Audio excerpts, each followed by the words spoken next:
सिंधुदुर्ग जिल्ह्यामध्ये तापमान दिवसेंदिवस वाढतच चाललं आहे. त्याची झळ शेतमजूर म्हणून काम करणाऱ्या महिला किंवा हार्ड वर्क करणाऱ्या मजुरांना बसू लागली आहे. सध्या कोकणात आंबा काजू हंगाम सुरू आहे आणि कोकणातील शेतकरी वर्ग काजू वेचण्यासाठी बागायतीमध्ये जात असतात. मात्र काजू वेचण्यासाठी गेलेल्या एका महिलेचा उष्माघाताने बळी गेलाय. सिंधुदुर्ग जिल्ह्यातील हा पहिला बळी आहे. सध्या तापमानात दिवसेंदिवस वाढ होत आहे. अशातच सिंधुदुर्गातील देवगड तालुक्यातील नाद भोळेवाडी येथील स्मिता रघुनाथ पाष्टे वय वर्ष 65 या बागेत काजू वेचण्यासाठी गेले असता उष्माघाताने बागेत त्या मृतावस्थेत आढळून आल्या.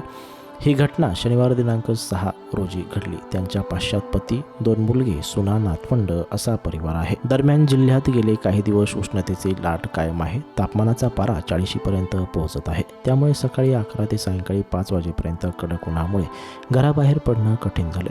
मागील आठवड्यात उष्णतेच्या लाटेचा अंदाज हवामान विभागाने वर्तविल्यानंतर आरोग्य विभागाने नागरिकांना काळजी घेण्याचं आवाहन केलं होतं. सध्या जिल्ह्यात 40 पार तापमान पाहायला मिळत आहे. त्यामुळे आगामी काळात नागरिकांनी अतिशय महत्त्वाच्या कामाव्यतिरिक्त घराबाहेर पडू नये असं आवाहन जिल्हा आरोग्य अधिकारी डॉक्टर सई धुरी यांनी केले आहे.